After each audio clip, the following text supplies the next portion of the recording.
sallallahu.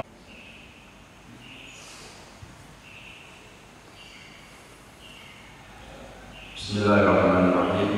Assalamualaikum warahmatullahi wabarakatuh. Waalaikumsalam warahmatullahi wabarakatuh. Alhamdulillahirabbil alamin. Allahumma shalli ala nabiyyina Muhammadin wa ala alihi wa ashabihi ajma'in. Rabbi zidna ilma wa alhiqna bis-shalihin wa tawaffana muslimin. A'udzu bikalimatillahi tammati min syarri ma khalaq.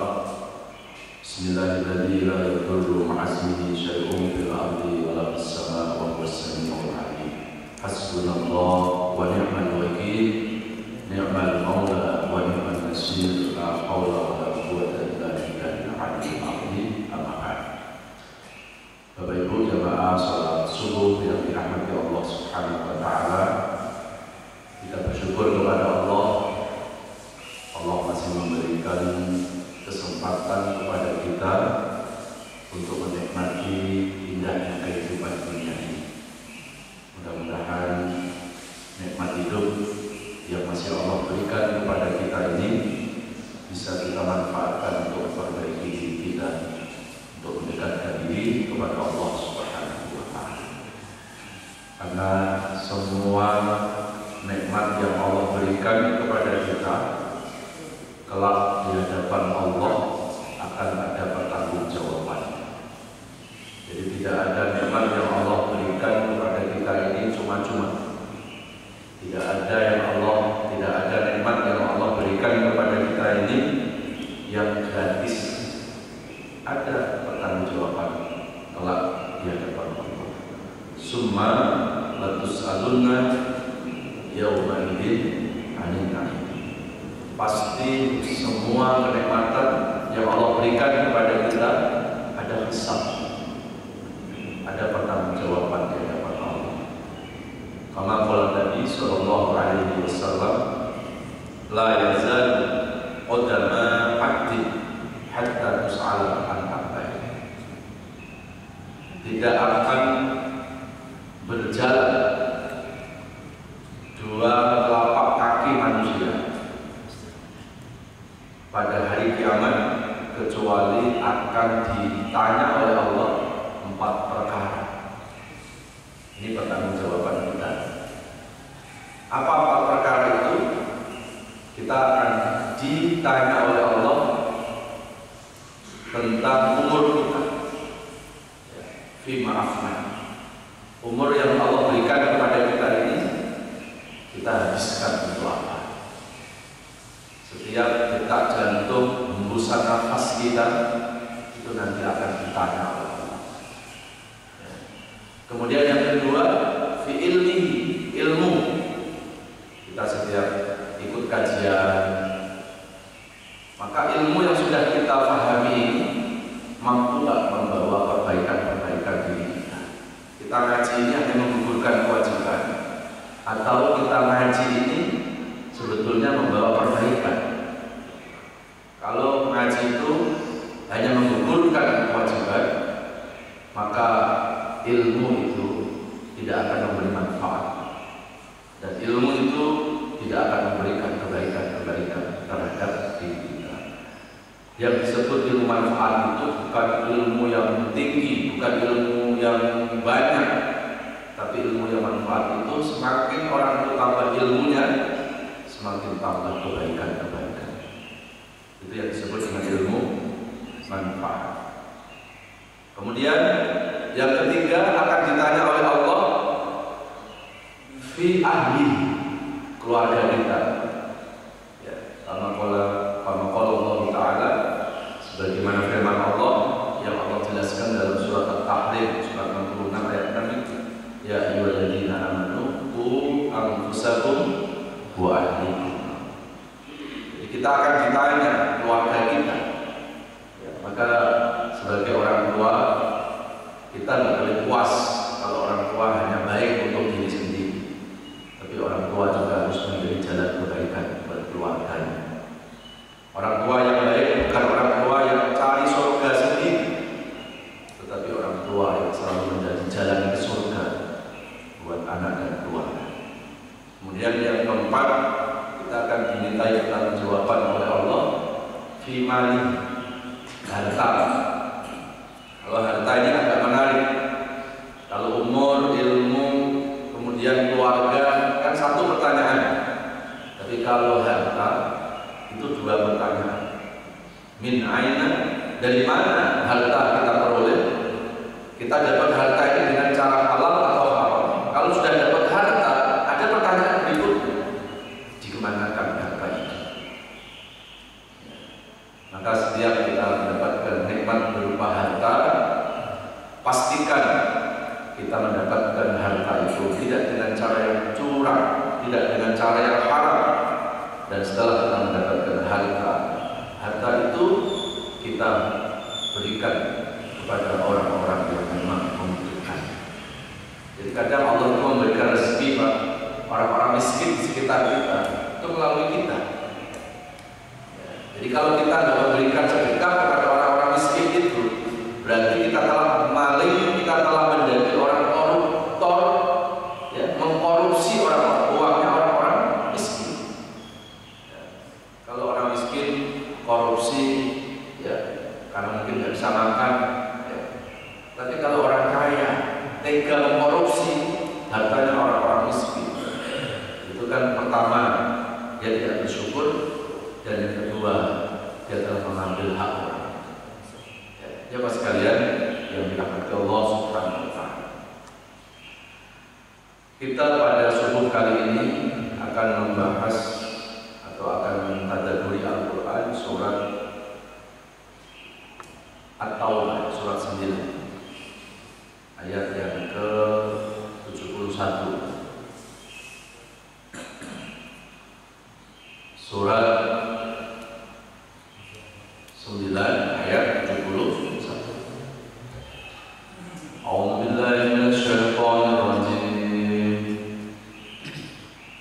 Bismillahirrahmanirrahim. Wal mu'minuna wal mu'minatu ba'duhum awliya'u ba'd.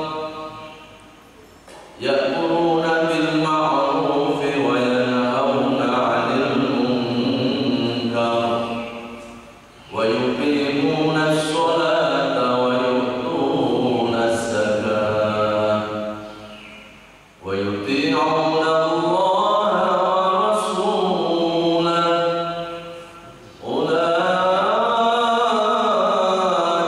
sayarhamuhumullah inna Allaha 'azizun hakim. Sadaqallahul azim. Dan orang-orang yang beriman, laki-laki dan perempuan, sebagian mereka menjadi penolong bagi sebagian yang lain. Mereka menyuruh atau berbuat yang ma'ruf dan mencegah dari yang munkar, melaksanakan sholat, menunaikan zakat, dan taat pada Allah dan Rasul-Nya. Mereka akan diberi rahmat oleh Allah Subhanahu wa taala. Sungguh Allah Maha Perkasa lagi Maha Bijaksana. Sadaqallahul azim. Maha Allah atas segala firman. Bapak Ibu dan sekalian, surat At-Taubah surat 9 ayat 71 ini menjelaskan 4 golongan manusia yang dijamin akan mendapatkan rahmat Allah. Mudah-mudahan kita termasuk di dalamnya. Amin. Ya Allah ya Rabbal alamin. Siapa 4 golongan manusia yang mendapat jaminan rahmat Allah itu? Yang pertama adalah wal mu'minuna wal mu'minatu ba'duhum awliya'u ba'd, yaitu mukmin laki-laki dan mukmin perempuan yang saling tolong menolong, yang saling menumbuhkan kepedulian, yang saling menumbuhkan empati. Jadi kalau hari-hari ini kita selalu minta, ya Allah rahmati kami, ya Allah sayangi kami, ya Allah cintai kami, ternyata cinta cinta Allah, rahmat Allah itu Allah akan berikan kepada orang-orang yang merahmati orang lain. Jadi kalau hari-hari ini kita minta disayang oleh Allah, tapi kita menebarkan permusuhan sama orang lain. Kalau kita minta dicintai oleh Allah, tapi nyatanya kita menebarkan kebencian kepada orang lain, maka permintaan kita agar disayangi oleh Allah itu hanya sebatas permintaan saja. Jadi Allah itu akan tergantung dari apa yang kita lakukan. Sama seperti kita ingin masuk surga. Kalau kelakuan kita ahli neraka, nggak nyambung. Kalau minta kita masuk surga, ya sesuaikan. Kelakuan kita pun juga harusnya kelakuan ahli surga. Sama kita minta dicintai oleh Allah, ya cintai sesama. Ini minta dicintai sama Allah, sama tetangga berantem, sama tetangga nggak akur. Bagaimana Allah akan mencintai kita? Ya. Irhamu man fil ardi yarhamkum man fis samawat. Sayangi yang di bumi, nanti yang di langit akan sayang sama kita. Andai mulut kita nggak minta, nggak berdoa, kita disayang oleh Allah, tapi hari ini kita menebarkan kasih sayang sama orang lain, itu jauh lebih baik daripada setiap hari minta disayang oleh Allah, setiap berdoa minta dicintai oleh Allah, tapi faktanya kita nggak pernah punya kepedulian kepada orang lain, kita nggak pernah punya empati, kita nggak pernah berkasih sayang kepada orang lain. Jadi kasih sayang Allah, rahmat Allah itu Allah akan berikan kepada orang-orang yang merahmati orang-orang. Wallahu fi aunil abdi ma kana abdu fi auni akhi. Allah akan selalu menolong hambanya. Tapi dengan catatan, selagi hamba itu menolong kepada saudaranya. Kita minta ditolong sama Allah, tapi kita nggak nolong orang lain. Terus minta, ya Allah, tolong kami. Kata Allah, enak, kamu susah, pengen aku tolong, tapi saudaramu susah, kamu biarin. Ada tetanggamu susah, engkau nggak peduliin. Berarti kalau kita mau dipedulikan oleh Allah, mau disayangi oleh Allah, kita juga harus punya sifat-sifat itu, harus punya kepedulian, harus punya kasih sayang kepada orang lain. Ya, sama seperti kita minta diampuni oleh Allah. Kan habis sholat kita baca apa tadi? Istighfar. Apa sih makna istighfar itu? Makna istighfar adalah kita minta supaya Allah memaafkan kita, supaya Allah mengampuni kita. Kalau pakai bahasa yang lebih jelas lagi, istighfar itu kita minta sama Allah biar Allah nggak dendam sama kita, tapi nyatanya kita dendam sama orang lain. Ya Allah, ampuni ya Allah, maafkan ya Allah. Itu kan sama dengan kita minta, ya Allah, saya banyak dosa ya Allah, jangan dendam ya sama saya. Itu permintaan kita. Ya. Sementara Allah tahu kita dendam sama orang lain. Kita udah diam-diaman sudah 7 tahun. Apa kata Allah? Ya pasti Allah akan mengatakan, enak amat, kamu punya salah, suruh aku maafin. Tapi tetanggamu salah, kamu gak maafin. Berarti kan kalau kita mau dimaafkan oleh Allah, ya kita juga harus mudah memaafkan orang lain. Ya. Kalau kita mau diampuni oleh Allah, jangan dendam sama orang lain. Ya. Kita minta Allah supaya tidak dendam sama kita, tapi kitanya punya dendam. Ya. Jadi kalau kita mau diampuni oleh Allah, warisi sifat Allah. Apa sifat Allah itu? Ghafurur Rahim. Sifat Allah itu Maha Pengampun, Maha Pemaaf. Maka kita pun seharusnya mewarisi sifat-sifat itu. Ya. Jemaah sekalian yang dirahmati Allah. Baik, kembali kepada surat At-Taubah ayat 7:1. Jadi golongan manusia pertama yang dijamin akan mendapatkan rahmat Allah adalah orang-orang yang punya empati, punya kepedulian terhadap orang lain. Makanya Bapak Ibu, kenapa dalam Islam itu menganjurkan kita untuk bersilaturahim? Jadi sebetulnya tujuan silaturahim itu bukan hanya ketemuan, Pak. Tujuan silaturahim itu bukan hanya makna fisik, fisiknya ketemu, fisiknya dekat, tapi ternyata hatinya masih berjauhan. Silaturahim enggak itu? Ya, belum silaturahim. Ya. Silaturahim itu bukan hanya makna fisik. Apa artinya ketemu, salaman tangan, cipika-cipiki, tangannya salaman, hatinya masih berusuhan. Belum silaturahim. Silaturahim itu kan ada dua kata, silah sama apa? Rahim. Itu dari akar bahasa Arab sholah. Jadi sholah ada silatun, ada sholat. Itu satu bahasa, satu akar bahasa. Cuma kalau sholat itu menyambung hubungan dengan Allah. Sholat itu adalah hubungan dengan Allah. Makanya tanda-tanda orang sholatnya khusyuk bukan makna fisik, tapi hati yang nyambung dengan Allah. Ya. Ada orang sholat khusyuk di sholat. Kok tahu Pak Ustaz? Lihat sholatnya sambil merem-merem. Padahal ternyata merem ngantuk. Oh ini sholatnya khusyuk. Loh kok tahu kalau sholatnya khusyuk? Rakaat pertama dia baca surat Al-Baqarah. Rakaat kedua baca surat Al-Imran. Khusyuk. Kenapa? Bacaan suratnya panjang. Bukan di situ letak khusyuk. Ya. Kemudian sholatnya khusyuk nih. Dari mana tahu? Sujudnya 3 jam. Sujud berapa?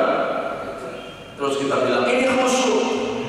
Enggak menjamin, Pak. Khusyuk itu bukan makna fisik. Khusyuk itu adalah ketika hati kita connect dengan Allah. Sholatnya itu khusyuk dia. Kenapa? Di depan Ka'bah.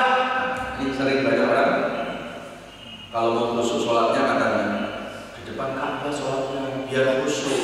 Sholatnya sih di depan Ka'bah, tapi hatinya tetap kemana-mana. Khusyuk apa tidak? Ya.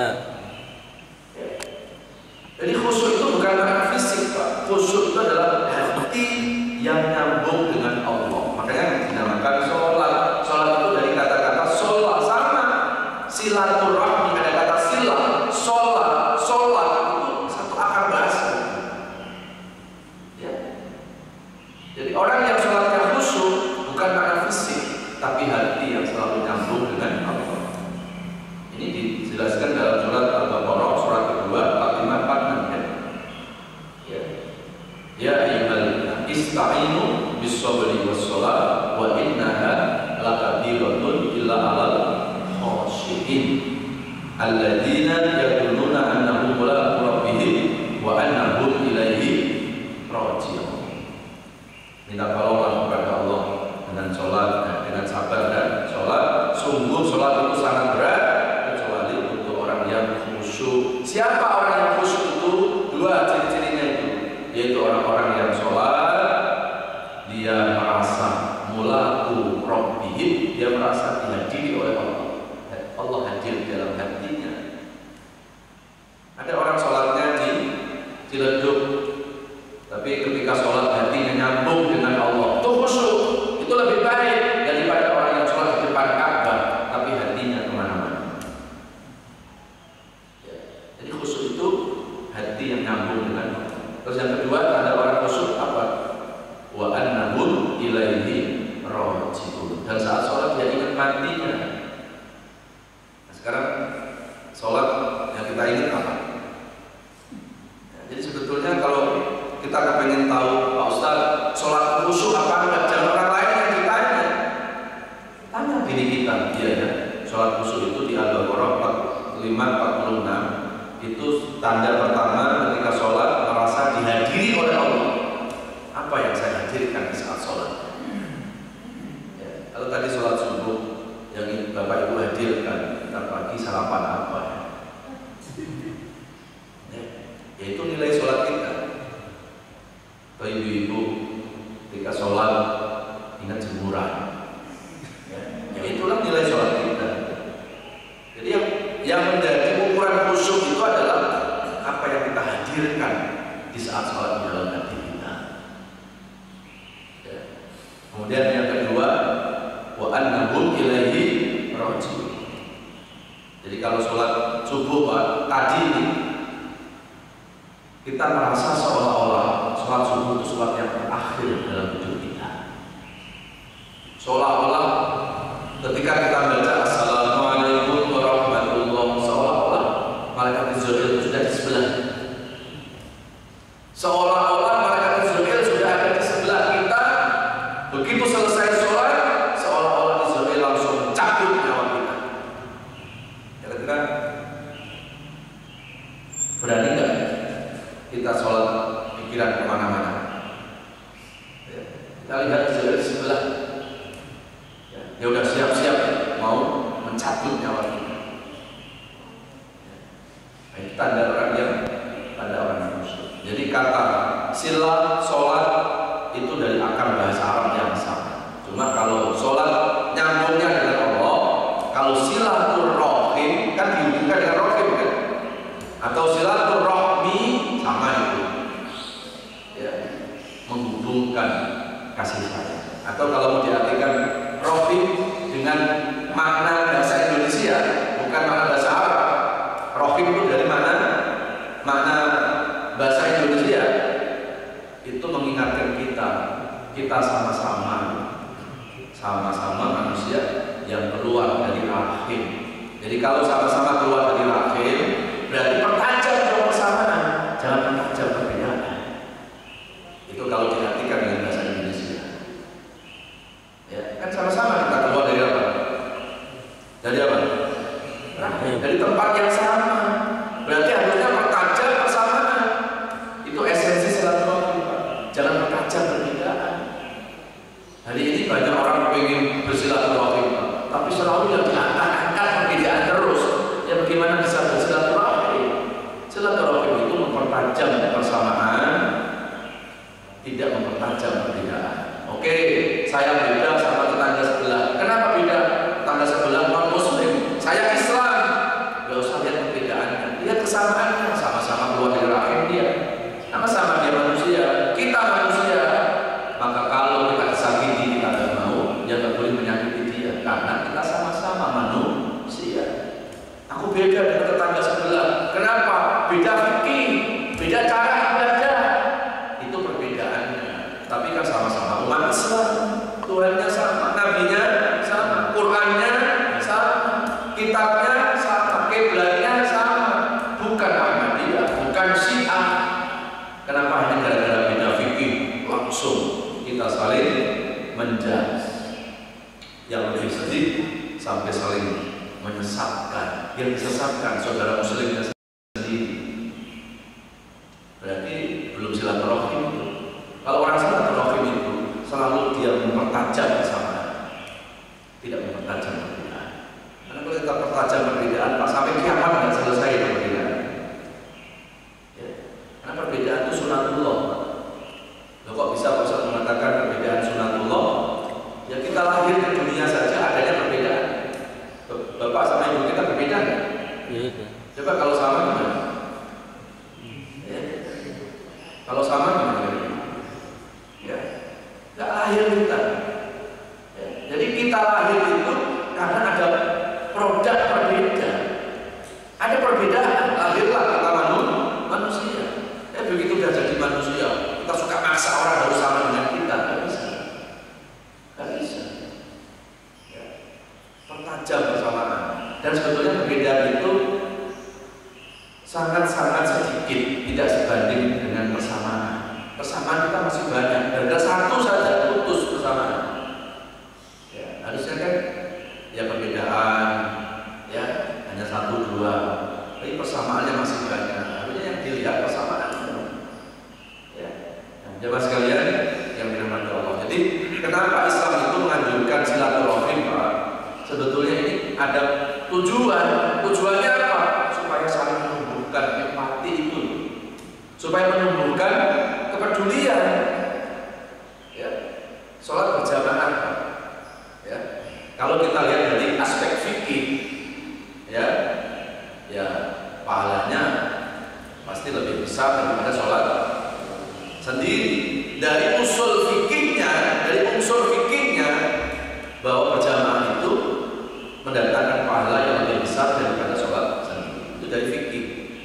kalau kita lihat dari kacamata sosial, berjamaah itu sebetulnya kita diajak oleh Allah untuk bersilaturahim. Datanglah ke masjid bareng-bareng, kita sama-sama. Sebetulnya pesan di dalamnya itu ada pesan supaya jangan sampai apatis. Apatis itu dia hanya memikirkan diri sendiri, tapi pikirkan orang lain. Dan efek berjamaah apa? Untuk sosial itu sangat luar biasa. Coba orang biasa sholat berjamaah di masjid, nggak ada satu hari ditanya nggak sama orang di masjid. Ditanya nggak orang di masjid? Nanya, kemana Bapak si Anu? Kenapa? Kok saya lihat sehari nggak ke masjid? Sakit dia. Al-Fatihah. Doakan. Itulah sebetulnya pesan supaya tumbuh ada empati, ada simpati. Kemana si Anu nggak pernah ke masjid? Tapi nggak punya duit, transfer. Ada kepedulian. Ya. Jadi silaturahim itu bukan hanya sebatas karena fisik, ya, tapi bagaimana menumbuhkan empati, menumbuhkan kasih sayang di antara. Makanya sampai Rasulullah memberikan peringatan keras. Apa peringatan kerasnya Rasulullah? La tajidu raihal jannah. Aqul walidain wa qati'ur rahim. Ada hadis yang hampir senada, ya. Isnani la yaqdirullah yaumal qiyamah. Jarusu wa qati'ur rahim. Ini peringatan yang sangat keras dari Rasulullah. Tidak bakal mencium bau harumnya surga. Kalau mencium bau harumnya surga saja enggak, apalagi masuk surga. Padahal kata Rasulullah, tajidu raihal jannah bisa ba'adil ala fisana. Bau harumnya surga, Pak, itu bisa dicium dari jarak 700.000 tahun. Itu baru baunya saja. Itu bisa dicium jarak 700.000 tahun. Tapi ada orang yang satu langkah lagi mau menuju surga, boro-boro mencium bau harumnya surga. Nggak mencium apa-apa. Dan kalau mencium bau surga tidak, apalagi masuk surga. Siapa dua golongan itu? Aqul walidain, anak yang durhaka sama orang tua. Ya. Jadi ketika hari-hari ini kita ingin masuk surga, ternyata surganya anak itu nggak cukup hanya sholat toh. Ternyata nggak cukup hanya ngaji saja. Surganya anak itu ada di ridho orang tua. Ya. Berarti kalau anak-anak ingin masuk surga, surganya anak nggak jauh-jauh kan, Pak? Ya. Tapi hari ini banyak anak-anak cari surga jauh-jauh. Ya. Padahal surganya anak itu ketika mampu membahagiakan orang tua. Pak Ustadz, orang tua aku sudah meninggal. Nggak ada alasan kita tidak bisa berbuat baik kepada orang tua yang sudah tiada. Karena berbuat baik kepada orang tua tak ada batas. Ya. Justru Pak, setelah orang tua itu nggak ada, itulah yang harusnya kita kirimkan kebaikan-kebaikan itu untuk orang tua kita. Kalau kita masih ada, kita bisa cari amal sendiri. Bapak kepengen dapat pahala ngaji, datang ke pengajian, insya Allah dapat pahala.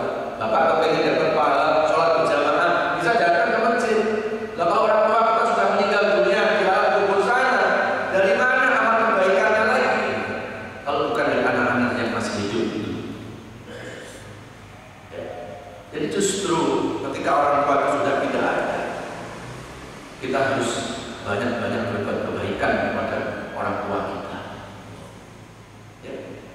Kata Rasulullah, ada seorang sahabat Abu Sa'id Al-Khudri tanya kepada Rasulullah, "Ayyul amal afdalu min ba'di wafati abawayya?" Ya Rasul, ada amal enggak? Apakah ada amal yang bisa kami lakukan selaku anak untuk orang tuaku setelah wafatnya? Atau kalau mau pakai bahasa yang sederhana, setelah orang tuaku pun nggak ada, apakah masih ada kewajiban aku ini berbuat baik kepada orang tuaku? Nabi menjelaskan ada 5 kewajiban anak, ya, yang wajib dilakukan untuk orang tua yang sudah kembali kepada Allah. Apa 5 perkara itu? Kata Rasulullah, ayyukhliso lahuma. Anak harus ikhlas sepeninggalnya orang tua. Jangan anak meratapi jenazahnya orang tuanya. Jadi ketika hari-hari ini kita sayang sama orang tua kita, maka ketika orang tua kita meninggal dunia, bukti bahwa kita sayang sama orang tua itu apa? Kita ikhlas, ya, kita rela orang tua kembali kepada Allah. Jangan diratapi, Pak. Ini kewajiban, Pak. Ini kita pesankan ke anak cucu kita. Nah, nanti kalau bapak ibu meninggal dunia, kamu harus ikhlas. Ya, karena sesungguhnya orang tuamu bukan milik kamu, nah. Kamu juga bukan milik aku, nah. Suami bukan milik istrinya, istri juga bukan milik suami. Semuanya kita milik Allah. Dan suatu saat kita semua akan kembali kepada Allah. Wasiatkan untuk anak cucu kita. Jangan sampai kita meninggal dunia, anak istri kita meratapi kita. Kenapa ya ayah meninggal? Kenapa ya bapak meninggal? Kenapa istriku meninggal? Lalu sampai itu meratapi jenazahnya, apa kata Rasulullah? Innal mayyit mu'azzabun bi bukai ahli. Sesungguhnya mayit itu akan, kalau kata azab itu sebetulnya dari kata azab, tapi tafsirnya itu bukan azab. Orang tua yang sudah meninggal dunia itu akan terbebani perjalanannya menuju Allah, tidak ringan. Harusnya cepat menuju Allah, ini lambat. Ya. Harusnya langsung mendapat pahala-pahala dari kebaikan, ini pahala kebaikan jadi menggantung. Ya. Kasihan kan, Pak? Sementara orang tua kita sudah kembali kepada Allah itu berharap pahala-pahalanya itu akan diberikan kepadanya. Tapi karena masih diratapi oleh keluarganya, ditahan dulu sama Allah. Ya. Meratap itu berbeda dengan sedih, Pak. Ya. Jadi kalau ada orang meninggal, orang tua meninggal, anak sedih boleh? Boleh. Orang tua meninggal, anak menangis boleh? Boleh. Ya. Yang nggak boleh itu adalah meratap. Rasulullah itu kalau kita buka dalam sejarah, ketika ditinggal meninggal oleh istrinya Khadijah, Rasulullah itu menangis. Ya. Rasulullah itu sedih. Peristiwa Isra Mi'raj itu kan latar belakangi wafatnya istrinya. Jadi peringatan bulan Rajab itu bukan hanya memperingati Isra Mi'raj sebetulnya, tapi memperingati wafatnya Ibunda Khadijah. Karena sebelum peristiwa Isra Mi'raj ada peristiwa meninggalnya 2 orang yang dicintai oleh Rasul. Satu adalah Ibunda Khadijah, yang kedua adalah pamannya Abu Thalib, meninggal, Pak, pada bulan Rajab. Dan 2 orang itu adalah orang yang dicintai oleh Rasulullah. Abu Thalib walaupun berbeda agama dengan Nabi, Abu Thalib selalu membela Rasul. Dan Abu Thalib itu tokoh di Quraisy. Jadi sepanjang Abu Thalib masih ada, nggak ada macam-macam orang Mekah sama Rasul, karena melihat Abu Thalib. Tapi begitu Abu Thalib sudah nggak ada, disitulah mulai terjadi pendoliman terhadap Rasulullah. Karena melindungi Nabi sudah nggak ada. Ibunda Khadijah bukan hanya sebatas istri yang menemani di ranjang, tapi Ibunda Khadijah adalah partner dakwahnya Rasulullah. Rasul berdakwah, tapi Khadijah membackup dengan hartanya, dengan supportnya, dengan jiwa. Dua-duanya meninggal. Rasul sedih. Maka kemudian terjadilah peristiwa Isra dan Mi'raj itu. Jadi sebetulnya peristiwa Isra itu adalah perjalanan spiritual untuk menghibur Rasulullah SAW. Makanya bulan Rajab itu tidak hanya bulan Isra, tapi disebut dengan Amul Hazan, tahun duka cita.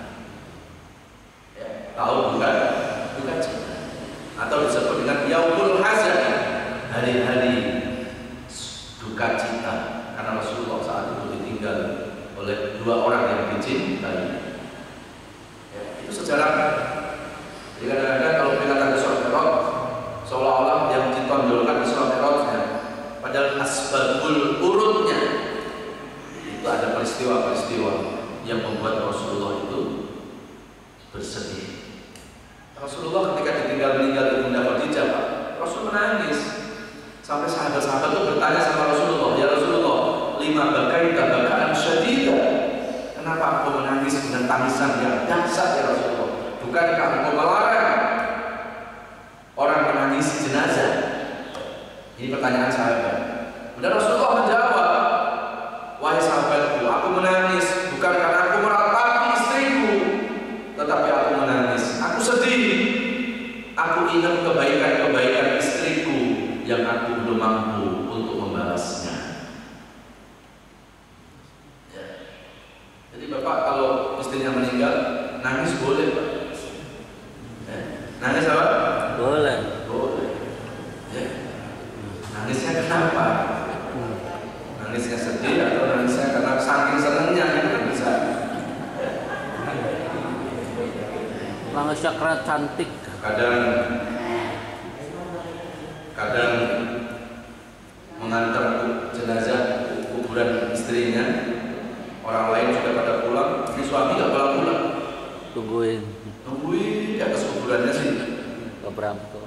jenazah istrinya, injek kuburannya, injek. Ditanya, "Kenapa sih Mas kok nggak pulang-pulang? Itu jenazah itu yang lain nggak pada pulang."